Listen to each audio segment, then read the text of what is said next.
گزارے کیسے زندگی، آؤ علماء سے پوچھ لے، آئے جو مشکل پیش کوئی، آؤ علماء سے پوچھ لے۔ الحمدللہ رب العالمین والصلاة والسلام على سید الانبیاء والمرسلین، اما بعد فاعوذ باللہ من الشیطان الرجیم، بسم اللہ الرحمن الرحیم، الصلاة والسلام علیک یا رسول اللہ، الصلاة والسلام علیک یا حبیب اللہ، الصلاة والسلام علیک یا نبی اللہ، وَعَلَىٰ آلِكَ وَأَصْحَابِكَ يَا نور اللہ۔ نبی کریم صلی اللہ تعالی علیہ وآلہ وسلم نے ارشاد فرمایا، جس نے مجھ پر ایک بار درود پاک پڑھا، اللہ عز و جل اس پر 10 رحمتیں نازل فرماتا ہے، اور جو مجھ پر 10 مرتبہ درود پاک پڑھے، اللہ عز و جل اس پر 100 رحمتیں نازل فرماتا ہے، اور جو مجھ پر 100 مرتبہ درود پاک پڑھے، اللہ عز و جل اس کی دونوں آنکھوں کے درمیان لکھ دیتا ہے کہ یہ نفاق اور جہنم کی آگ سے آزاد ہے، اور اسے بروز قیامت شہداء کے ساتھ رکھے گا۔ صلو علی الحبیب صلی اللہ تعالی علی محمد صلی اللہ تعالی علیہ وآلہ وسلم۔ ضرور قبل اس کے کہ موضوع کیا ہے، موضوع کے اندر کس چیز کو پوچھا جائے گا، یہ جو حدیث پاک درود پاک کی فضیلت سنائی ہے، اس پر بہت سارے اسلامی سوال پوچھتے ہیں کہ یہ اللہ تعالیٰ لکھ دیتا ہے، یہ لکھنے کی کیا کیفیت ہوتی ہے کہ قلم سے لکھا جاتا ہے اور اللہ تعالیٰ کی قلم ہوتا ہے، اور یہ ہمیں نظر کیوں نہیں آتا ہے؟ اور دوسرا یہ کہ نفاق اور جہنم کی عذاب سے یہ بری ہو جاتا ہے، تو کیا وہ یعنی وہ منافقت نہیں کرتا، ختم ہو جاتی ہے، حالانکہ درود پاک پڑھنے والے ہوتے ہیں اور ان کی بہت سارے معاملات سمجھ نہیں آ رہے ہوتے ہیں، تو کیا مطلب ہے اس حدیث پاک کا؟ الحمدللہ رب العالمین والصلاة والسلام علی سید الانبیاء والمرسلین، اما بعد فاعوذ باللہ من الشیطان الرجیم، بسم اللہ الرحمن الرحیم۔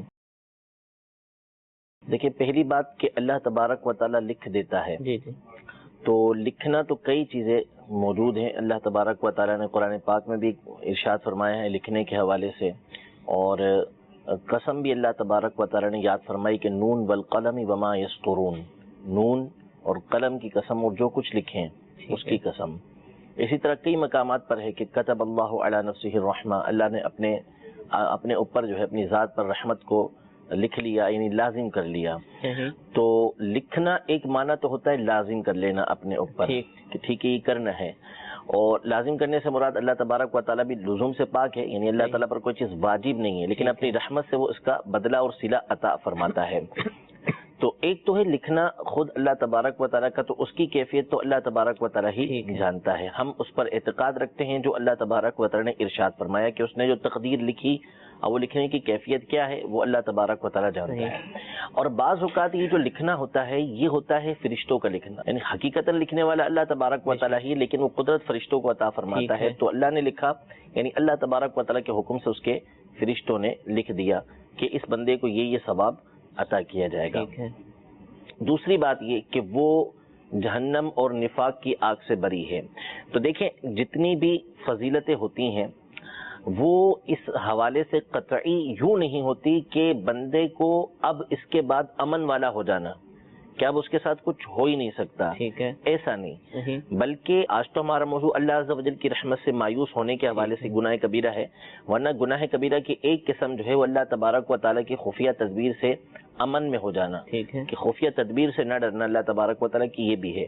تو یہ جو حدیث طیبہ کے اندر فضیلتیں آئی ہوتی ہیں، اس پر امید رکھنی چاہیے، کبھی امید رکھنی چاہیے، یقین رکھنا چاہیے کہ اللہ تبارک و تعالیٰ ہمیں یہ عطا فرمائے گا، لیکن اس کا مطلب ہرگز یہ نہیں کہ بندہ امن میں ہو گیا کہ اب اس نے درود پاک پڑھ لیے 100 مرتبہ تو اس کا مطلب ہے کہ اب وہ جو چاہے کرتا پھرے، نہیں، بلکہ اس کو امید رکھنی ہے کہ اللہ تبارک و تعالیٰ مجھے یہ انعام عطا فرمائے گا۔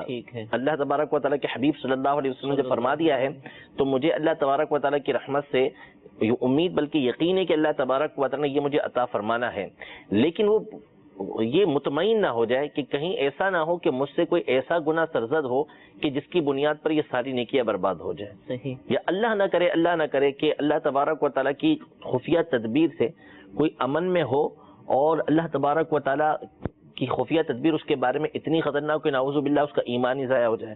اب اگر ایمان ضائع ہو گیا تو قرآن پاک میں جتنے بھی اعمال کو بیان کیا گیا ہے صاف اس میں شرط موجود ہے کہ وہ مؤمن. شرط یہ ہے کہ وہ مومن ہونا چاہیے. والذین آمنوا ایمان والا ہونا چاہیے. اگر ایمان نہیں تو پھر نیک اعمال قیامت میں فائدہ نہیں دیں گے. لہذا اس بات سے ڈرتے رہنا چاہیے. اللہ تبارک و تعالیٰ نے جب شیطان کو سزا دی تو شیطان مردود ہوا تو اس کے بعد سیدنا جبریل علیہ السلام اور سیدنا میکائیل علیہ السلام یہ دونوں روتے رہے. تو اللہ تبارک و تعالیٰ نے باوجود جاننے کے ان سے پوچھا کہ کیوں روتے ہو؟ تو کہا کہ شیطان کا حال دیکھ کر ہم روتے ہیں. تو اللہ تبارک و تعالیٰ نے فرمایا ایسے ہی رہا کرو، یعنی میری خفیہ تدبیر سے امن میں نہ رہو. تو اللہ تبارک و تعالیٰ نے قرآن مجید فرقان حمید میں بھی خاص طور پر اس بات کو بیان فرمایا ہے. تو بندے کو ڈرتے رہنا چاہیے کہ کہیں ایسا نہ ہو کہ اس کے ساتھ یہ معاملہ پیش آ جائے. دوسری بات یہ کہ جیسا کہ آپ نے کہا کہ بعض لوگوں کے اندر اس طرح کی باتیں پائی جاتی ہیں. تو اب درود پاک پڑھنا اگر تو اللہ تبارک و تعالیٰ نے اس کو قبول فرما لیا تو امید ہے کہ اللہ تبارک و تعالیٰ اس بندے کو ان چیزوں سے محفوظ ہی رکھے گا. لیکن اب اس کا درود پاک پڑھنا ہو لیکن اس کی حالت ایسی ہو کہ وہ درود پاک اس کا قبول ہی نہیں ہو رہا.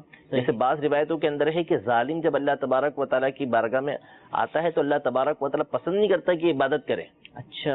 ہاں تو اس لیے ہو سکتا ہے کہ اس کا درود پاک مقبول ہی نہ ہوا. جب مقبول ہی نہ ہوا تو پھر ثواب ہی نہ ملا اس کو. تو اس لیے نیک اعمال کرتے ہوئے بندے کے لیے ضروری ہے کہ ساتھ ساتھ گناہوں کو بھی چھوڑے. ٹھیک ہے. روایت کے اندر موجود ہے، بزرگوں کے اقوال اس طرح کے موجود ہیں کہ ایک ذرہ اس چیز کا چھوڑ دینا کہ جس سے اللہ تبارک و تعالیٰ نے منع فرمایا ہے یہ جن و انس کی نفلی عبادت سے بہتر ہے. ایک ذرہ آپ چھوڑ دیں اس چیز کا جس سے اللہ تبارک و تعالیٰ نے منع فرمایا یہ بہتر ہے اس سے کہ جن و انس کے برابر ان کی نفلی عبادت کے برابر عبادت کر لی جائے. تو اس لیے نیک اعمال کرنے کے ساتھ ساتھ بندے پر لازم ہے کہ وہ گناہوں سے اپنے آپ کو بچائے گا، ورنہ یہ گناہ جو ہے اس کے نیک اعمال کو برباد کر سکتے ہیں.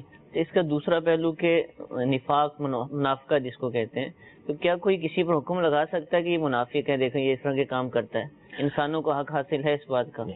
دیکھیں جو منافق کے جو زمانہ رسالت کے اندر تھے، منافق کا مطلب ہوتا ہے کہ مخالفت ظاہر للباطن، ظاہر جو وہ باطن کے مخالف ہو.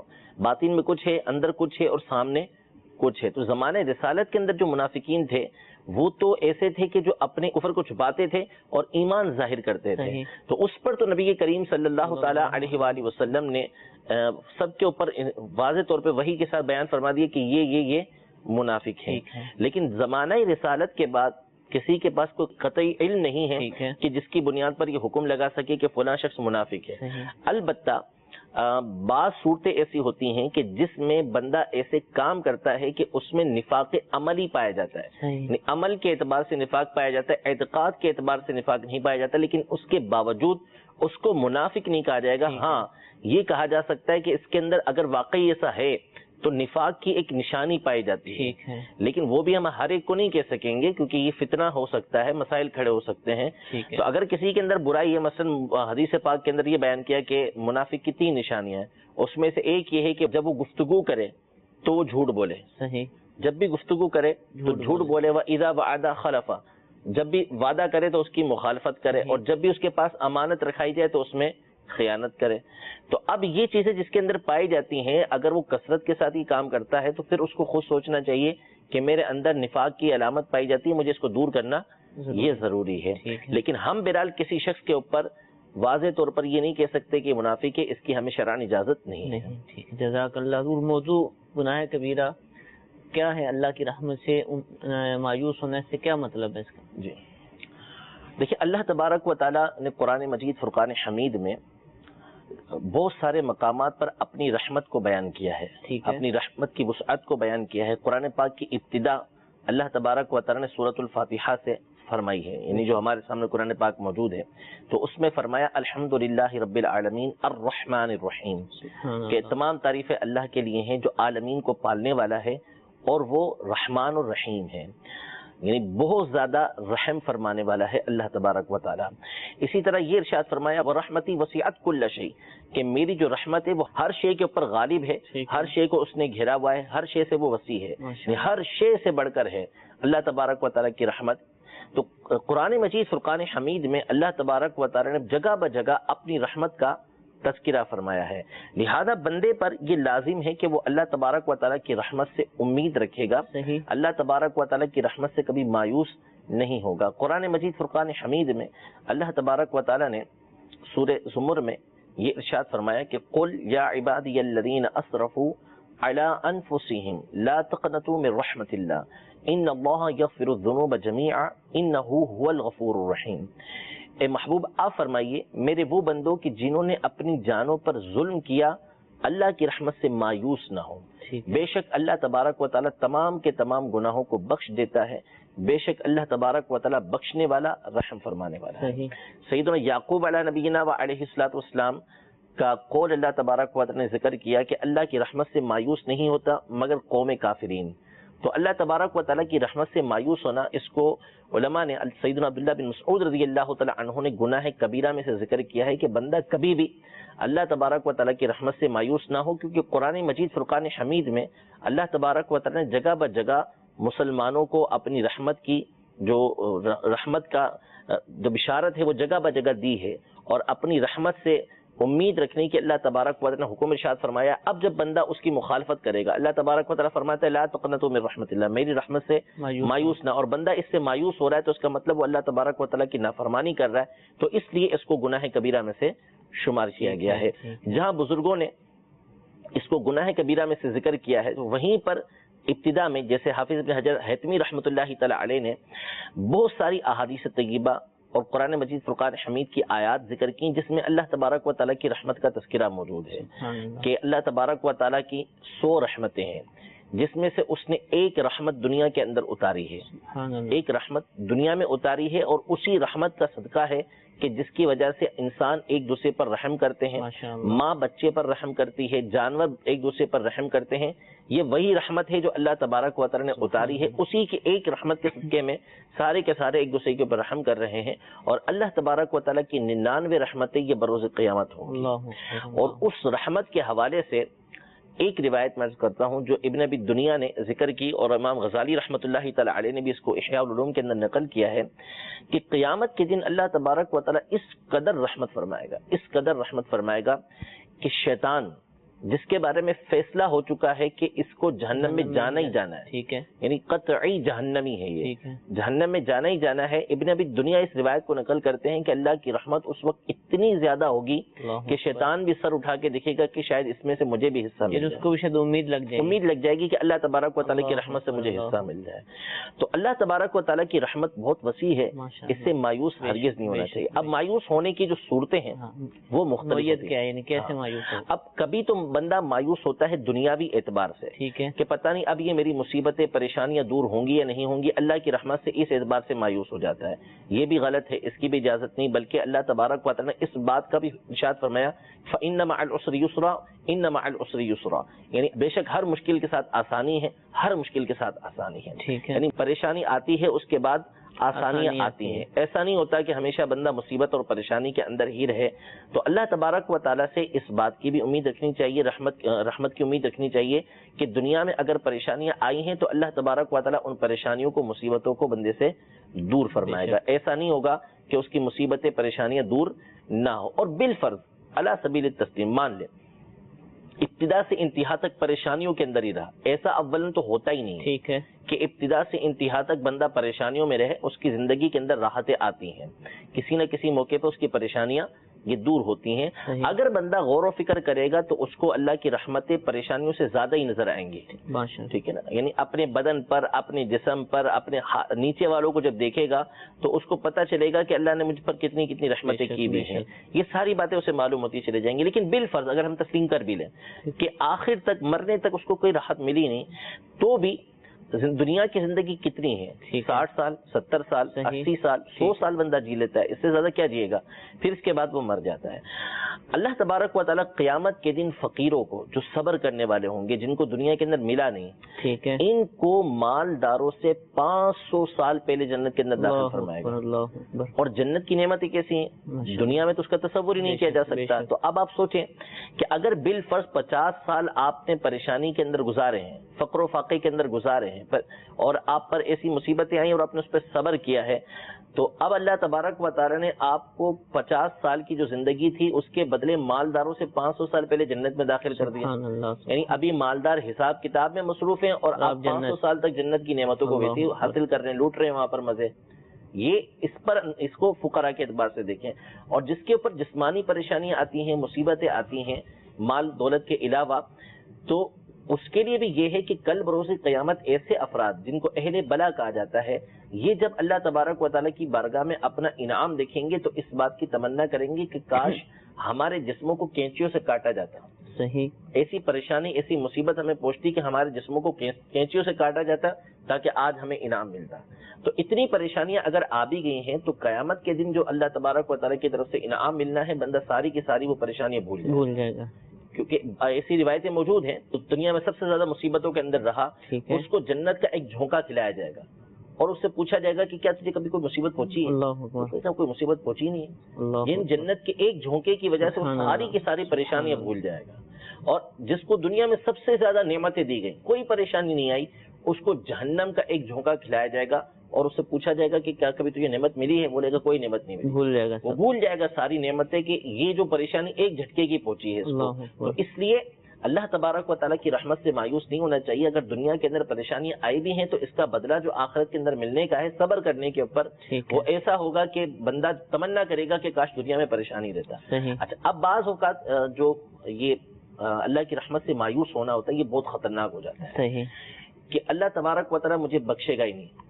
ٹھیک ہے، اللہ تبارک و تعالیٰ مجھے نہیں بخشے گا، گناہ بہت زیادہ ہو چکے ہیں، بہت زیادہ ہو چکے ہیں، اللہ تبارک و تعالیٰ مجھے نہیں بخشے گا، یہ بھی گناہ کبیرہ ہے۔ صحیح، کہ اللہ کی رحمت سے وہ مایوس ہو گیا، حالانکہ قرآن مجید فرقان حمید میں اور احادیث طیبہ میں اس بات کی صراحت موجود ہے کہ اللہ تبارک و تعالیٰ گناہ گاروں کو بخشتا ہے۔ ارشاد فرمایا کہ اے ابن آدم، تو زمین اور آسمان خطاؤں سے بھر دے اور پھر میری بارگاہ میں حاضر ہو اور توبہ کرے تو میں تمام کے تمام گناہوں کو معاف فرما دوں گا، مجھے پرواہ نہیں ہے۔ بے شک، یہ حدیث پاک کے اندر موجود ہے۔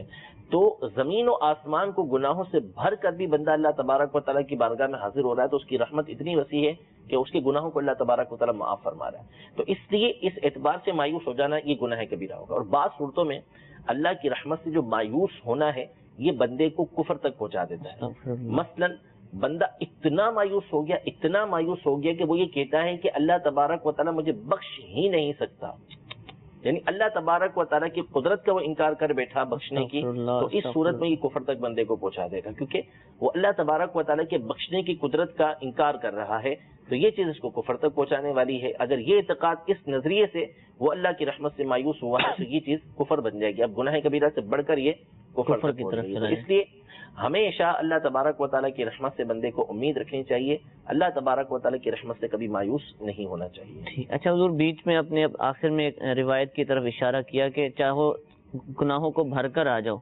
تو یہ دعوت گناہ تو نہیں ہے نا؟ معاذ اللہ کوئی یہ سمجھ لے کہ آپ گناہ ہی کرنا شروع کر دیں؟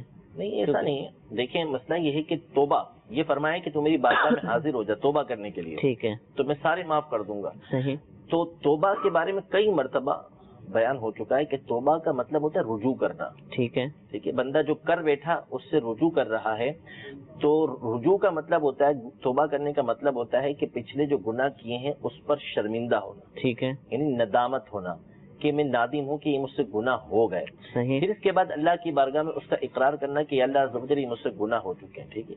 اور اس کے بعد جو بنیادی شرط ہے وہ یہ ہے کہ آئندہ نہ کرنے کا ارادہ کرنا، آئندہ یہ کام میں نہیں کروں گا۔ صحیح، اگر اس کا آئندہ کرنے کا ارادہ ہے تو اس کا مطلب ہے کہ پھر وہ توبہ نہیں کر رہا، ٹھیک ہے، بلکہ وہ مذاق کر رہا ہے۔ حدیث پاک میں فرمایا کہ جو اپنے گناہ پر قائم رہ کر اللہ تبارک و تعالیٰ سے توبہ کرتا ہے تو وہ اپنے رب سے ٹھٹھا مسخری کرنے والا ہے۔ کہ اس کی مثال امیر علیہ سنت نے دی کہ کسی کو آپ تھپڑ ماریں اور تھپڑ مار کے کہیں سوری، لیکن تھوڑی دیر بعد دوبارہ ماروں گا، تو آپ یہ سوری نہیں کر رہے، آپ اس سے مذاق کر رہے ہیں۔ کہ میں سوری کر رہا ہوں لیکن ماروں گا دوبارہ, پتہ ہے کہ میں یہ کروں گا, تو توبہ یہ نہیں ہوتی کہ آپ جو ہے وہ دل میں ارادہ بھی ہے, آپ کا ارادہ ہے کہ آپ اس گناہ پہ قائم رہیں گے, نہیں بلکہ آپ کو اس گناہ کو چھوڑنا ہوگا. تو گناہ کی دعوت تو ہرگز نہیں ہو سکتی.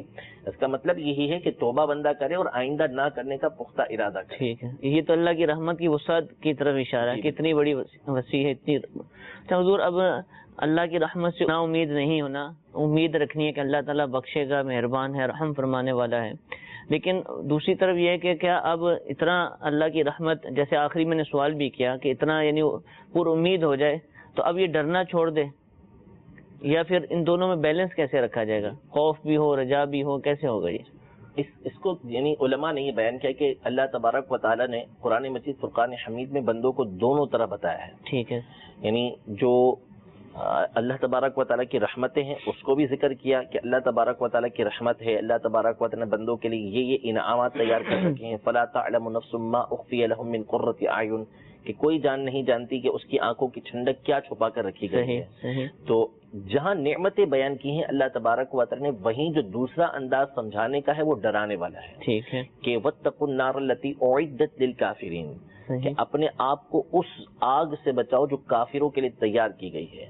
یا ایھا الذین آمنوا قوا انفسکم واہلیکم نارا وقودھا الناس والحجارہ, یعنی اے ایمان والو اپنے آپ کو بھی اور اپنے گھر والوں کو بھی اس آگ سے بچاؤ کہ جس کا ایندھن آدمی اور پتھر ہے. یہ بات بھی بیان کی ہے. تو دونوں طرح اللہ تبارک و تعالیٰ نے بندے کو سمجھایا ہے. تو اللہ تبارک و تعالیٰ کی رحمت پر بھی امید رکھنی ہے. اولاً تو رحمت پر امید رکھنے کا مطلب یہ ہوتا ہے, جس کو امام غزالی نے سمجھایا بہت اچھے انداز میں, کہ اللہ کی رحمت سے امید رکھنے کا مطلب یہ نہیں کہ بندہ گناہ کرے اور گناہ کر کے اس بات کی امید رکھے کہ اللہ تبارک و تعالیٰ مجھے جنت عطا فرمائے گا. اس کو حدیث پاک میں بے وقوفی قرار دیا کہ ایسا شخص بے وقوف گناہ بھی کرے اور امید رکھے. اللہ کی رحمت سے امید رکھنے کا مطلب یہ ہے کہ بندہ نیک عمل کرے, اچھے اعمال کرے, اور اللہ تبارک و تعالیٰ کی رحمت پہ امید رکھے کہ میرے عمل تو اس قابل نہیں کہ اللہ تبارک و تعالیٰ کی عبادت کا حق ادا ہو سکے, لیکن اللہ تبارک و تعالیٰ اپنی رحمت سے اس کو قبول فرما کر مجھے اس کی جزا عطا فرمائے گا. یہ ہے امید کا مطلب. اس کی مثال امام غزالی نے بڑی پیاری دی کہ کسان ہوتا ہے, کسان پہلے زمین کو کھودتا ہے, اس میں بیج ڈالتا ہے, پھر پانی دیتا ہے, اس کے اوپر ہل چلاتا ہے. ہل چلانے کے بعد جب وہ اپنے کام سے فارغ ہو جاتا ہے, اب اللہ کی رحمت پہ امید رکھتا ہے کہ اللہ تعالیٰ بارش برسائے گا, سورج کی روشنی اس کے اوپر پڑے گی اور کھیتی ہوگی. ٹھیک ہے, ایسا جو کسان ہوگا, امید رکھتا ہے, ایسا کسان جو ہوگا اس کو کہا جائے گا کہ عقل مند ہے, محنت کر رہا ہے. ایسی زمین کے اندر اس نے بیج ڈالا ہے کہ جہاں بیج ڈالا جاتا ہے, جہاں کھیتی کی جاتی ہے, اب یہ اللہ کی رحمت پہ امید رکھ رہا ہے. اور ایک شخص ہے کہ بنجر زمین کے اوپر آ کے جو ہے وہ بیج ڈال دیتا ہے اور امید رکھتا ہے کہ بارش ہوگی اور اس کی کھیتی ہو جائے گی, تو اس کو کہا جائے گا بے وقوف ہے. پہلے تم کھیتی یعنی ایسی زمین کے اندر بیج ڈالو تو صحیح کہ جہاں کھیتی ہوتی ہے, اس کے بعد تم بارش اور سورج کی دھوپ کے اوپر اللہ تبارک و تعالیٰ کی رحمت کے اوپر امید رکھو کہ اللہ تبارک و تعالیٰ یہ اسباب مہیا کرے گا اور تمہاری کھیتی اگے گی. تو اس طرح امید رکھنے کا مطلب ہوتا ہے کہ بندہ اللہ کی رحمت پہ امید اس انداز میں رکھے کہ نیک اعمال کرے, اچھے اعمال کرے, اور اللہ تبارک و تعالیٰ سے امید رکھے کہ اللہ تبارک و تعالیٰ اس کے ان اعمال کو قبول فرمائے گا. اسی طرح اللہ تبارک و تعالیٰ سے جو ڈرنے کا مطلب ہوتا ہے وہ یہی ہوتا ہے کہ بندہ گناہوں کو چھوڑ دے, ٹھیک ہے, کہ گناہ نہ کرے, اللہ تبارک و تعالیٰ سے ڈرتا رہے. اس میں بھی اللہ کی رحمت کو پیش نظر رکھنا چاہیے.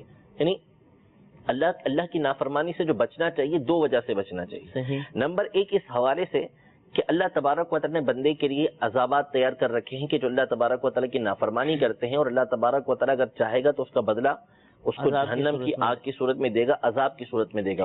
ٹھیک ہے, ایک اس وجہ سے ڈرنا چاہیے کہ کہیں ایسا نہ ہو کہ اللہ تبارک و تعالیٰ ناراض ہو کر اس کو جہنم میں داخل کر دے. لیکن ایک چیز جو ہے وہ یہ ہے, ڈرنا جو اعلیٰ درجے کا ڈرنا ہے وہ اس اعتبار سے ہے کہ بندہ غور کرے کہ میرا رب عز و جل وہ ہے کہ جس نے مجھے پیدا کیا, میرے وجود کو لانے والا میرا رب عز و جل ہے. اس نے مجھے وجود دیا, اس نے مجھے زندگی دی, اس نے مجھے رزق دیا, اس نے مجھے چھوٹے سے بڑا کیا, وہ میرا مالک ہے, میرا پروردگار ہے. ان باتوں پر, وہ رحمتوں پر اپنے رب عز و جل کی غور کرے گا کہ اللہ کی رحمتیں مجھ پر کتنی ساری ہیں. یہ باتیں اس بات کا تقاضا کریں گی کہ اب بندہ اللہ تبارک و تعالیٰ کی نافرمانی نہ کرے.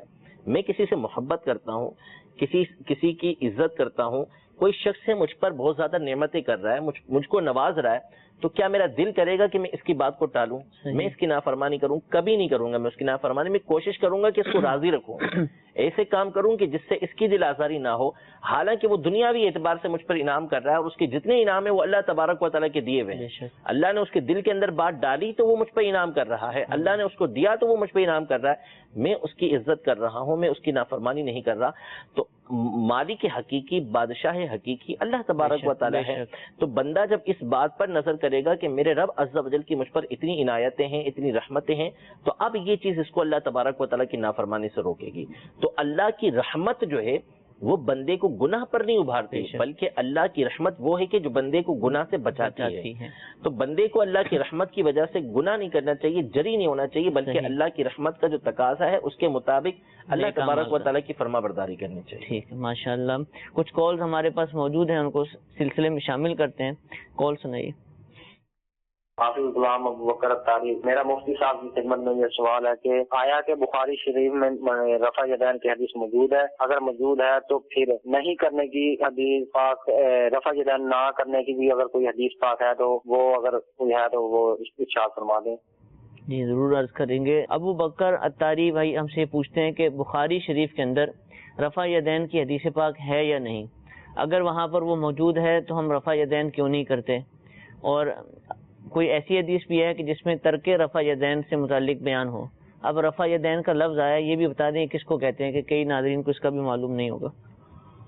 دیکھیں، رفع کا مطلب تو ہوتا ہے اٹھانا، اور یدین کا مطلب دو ہاتھ۔ ٹھیک ہے، تو جو یہ دو ہاتھ اٹھائے جاتے ہیں اس کو رفع یدین بولا جاتا ہے۔ جو ابتدا میں تکبیر تحریمہ کے لیے دو ہاتھ اٹھائے جاتے ہیں نماز، یہ تو سب کے نزدیک ہے، بالاتفاق چاروں اماموں کے نزدیک ہے کہ نماز میں ہاتھ اٹھا کے نیچے باندھے جائیں گے۔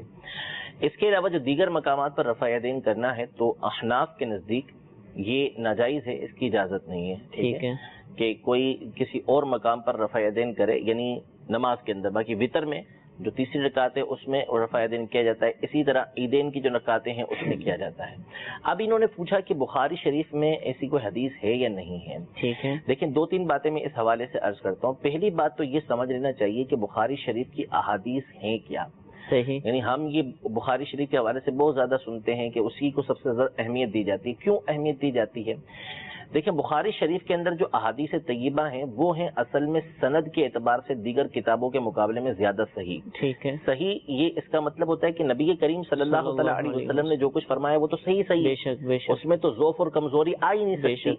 اصل وجہ جو کمزوری کی ہوتی ہے وہ یہ ہوتی ہے کہ بعد میں آنے والے ذریعے سے جو ہم تک پہنچی ہے اس میں کبھی کمزوری آ جاتی ہے۔ ٹھیک ہے، یعنی صحابہ کرام علیہ رضوان سے جنہوں نے سنی، ان سے جنہوں نے سنی، درمیان میں کوئی ایسے فرد آ جاتے ہیں کہ جن کے حافظے کے اندر کسی تقوی پرہیزگاری کے اندر کچھ کمی ہوتی ہے، تو پھر اس اعتبار سے حدیث کے اوپر حکم لگتا ہے کہ یہ صحیح کے درجے سے نیچے آ چکی ہے۔ ٹھیک ہے، تو بخاری شریف کے اندر جو احادیث طیبہ ہیں ان کی جو سندیں ہیں، یعنی جو واسطے ہیں درمیان میں، یہ دوسروں کے مقابلے میں زیادہ بہتر ہیں، اس لیے اس کی احادیث کی جو سندیں ہیں یہ زیادہ معتبر کہلاتی ہیں۔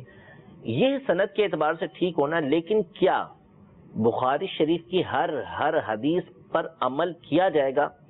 تو ایسا نہیں ہے۔ اس کی وجہ میں عرض کرتا ہوں، وجہ یہ ہے کہ دیکھیں قرآن پاک میں بھی کئی آیات ہیں کہ جن کا حکم پہلے کچھ تھا، پھر بعد میں اللہ تبارک و تعالی نے اس سے منع فرما دیا۔ اس کو بولتے ہیں ناسخ اور منسوخ۔ صحیح، یعنی ایک حکم پہلے آیا، مثال کے طور پہ روزے کے حوالے سے آیا کہ تم میں سے جو روزہ رکھنے کی استطاعت رکھتے ہیں وہ بھی اگر چاہیں تو صدقہ دے سکتے ہیں، کھانا کھلا سکتے ہیں، اطعام مسکین، کسی ایک مسکین کو کھانا کھلا دیا تو بھی تمہارا روزہ ادا۔ یہ قرآن میں موجود ہے، یہ قرآن کے اندر موجود ہے کہ یا ایھا الذین آمنوا کتب علیکم الصیام کما کتب علی الذین من قبلکم لعلکم تتقون ایاما معدودات فمن کان منکم مریضا او علی سفر فعدۃ من ایام اخر وعلی الذین یطیقونہ فدیۃ طعام مسکین۔ وہ لوگ کہ جو روزہ رکھنے کی طاقت رکھتے ہیں وہ بھی ایک فدیہ مسکین کو کھلانے کا دے سکتے ہیں۔ یہ ابتدا میں حکم تھا، صحابہ کرام علیہ رضوان کی ایک جماعت کا موقف یہ کہ ابتدا میں یہی حکم تھا کہ جو طاقت رکھتا ہے وہ بھی دے سکتا ہے، لیکن اس کے بعد آیت نازل ہوئی فمن شہید منکم الشہر فلیصم، کہ جو بھی رمضان کے مہینے کو پائے گا اس کے اوپر روزہ رکھنا ضروری ہو جائے گا۔ یہ پچھلا حکم منسوخ ہو گیا۔ ٹھیک ہے، اب جو طاقت رکھتا ہے وہ روزہ ہی رکھے گا، وہ فدیہ نہیں دے سکتا۔ ٹھیک ہے، تو ناسخ اور منسوخ اس کو کہا جاتا ہے، یعنی منسوخ وہ چیز کہ جو پہلے تھی پھر بعد میں کوئی اور حکم آیا کہ نہیں اب اس پر نہیں اب اس پر عمل کرنا ہے. ٹھیک ہے. یہ اللہ تبارک و تعالیٰ کی اس میں حکمتیں ہوتی ہیں. ہر شریعت کے اندر جو پچھلی آئی ہیں ان کے اندر بھی یہ باتیں موجود تھیں. حضرت عیسیٰ علیہ السلام تشریف لے کر آئے تو توریت کی بعض باتوں کو آپ نے وہ جو پہلے ان پر تھیں حلال اس کو حرام قرار دیا، بعض حرام کو آپ نے حلال قرار دیا. یہ چیزیں موجود ہوتی ہیں. تو اب جو بخاری شریف کے احادیث طیبہ ہیں تو بخاری میں یہ خود موجود ہے بخاری شریف کے اندر کہ عمل جو ہوتا ہے وہ آخری بات پر ہوتا ہے کہ نبی کریم صلی اللہ علیہ وسلم نے آخری عمل کیا ہے. یہ دو مقام پہ امام بخاری رحمۃ اللہ تعالی نے ذکر کیا ہے. تو اب بخاری شریف کے اندر رفع یدین کی حدیث موجود ہے. ٹھیک ہے. لیکن پہلی بات یہ ہے کہ رفع یدین جس طرح آج کا ایک گروہ کرتا ہے اس انداز کی حدیث موجود نہیں. پہلی بات. دوسری بات اس کے اندر یہ تفصیل موجود نہیں کہ نبی کریم صلی اللہ تعالی علیہ وسلم نے آخر عمر تک رفع یدین کیا. یعنی ہر مقام پر جس کو ذکر کیا جاتا ہے ان مقام پر نبی کریم صلی اللہ علیہ وسلم رفع یدین کرتے رہے، ایسا نہیں ہے.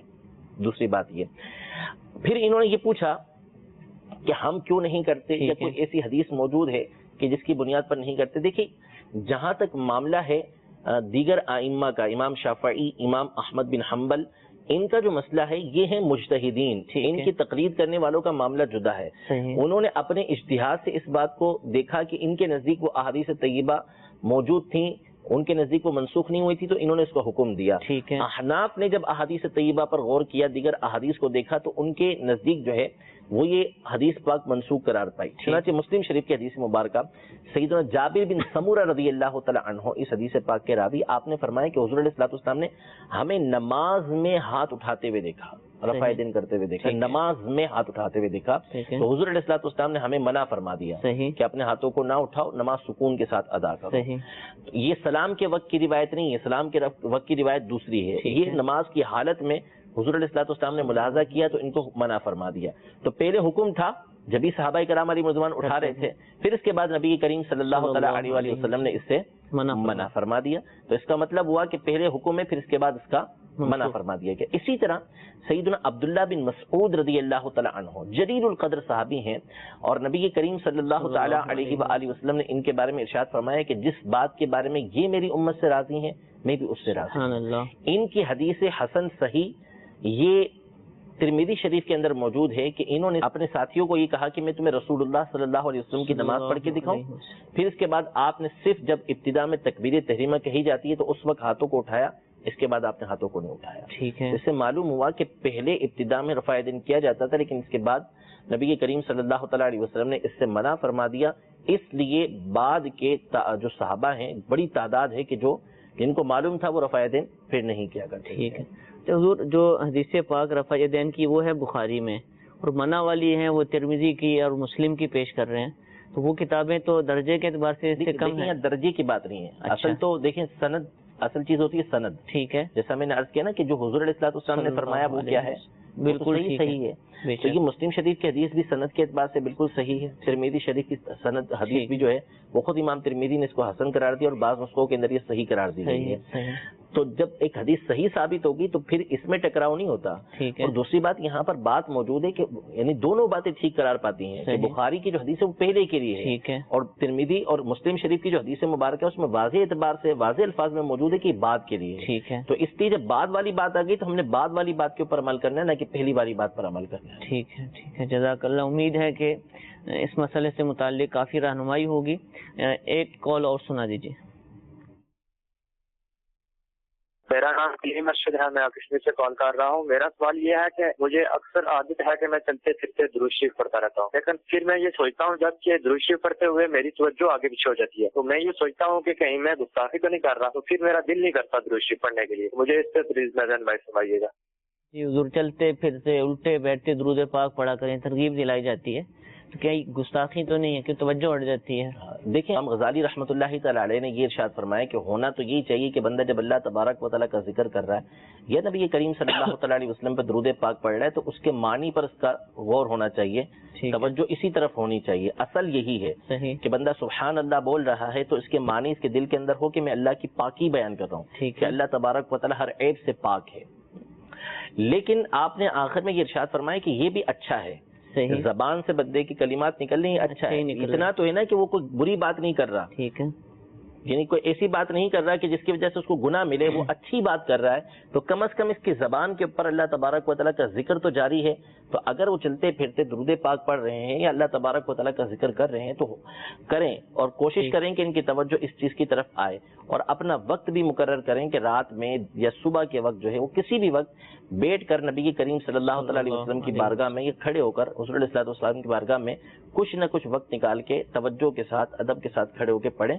باقی چلتے پھرتے پڑھنے میں کوئی حرج نہیں ہے، البتہ گندگی کی جگہ ہے، نجاست کی جگہ ہے، تو وہاں پر پھر نہ پڑھیں. ٹھیک ہے، جزاک اللہ. میٹھے میٹھے اسلام بھائیو، ہمارے سلسلے کا وقت ختم ہوا. اللہ تعالیٰ ہم سب کو علم دین حاصل کرنے، اس پر عمل کرنے کی توفیق عطا فرمائے. آمین بجاہ النبی الامین. صلو علی الحبیب صلی اللہ تعالی علی محمد صلی اللہ علیہ وسلم. گزارے کیسے زندگی، آؤ علماء سے پوچھ لیں. آئے جو مشکل پیش کوئی، آؤ علماء سے پوچھ لیں.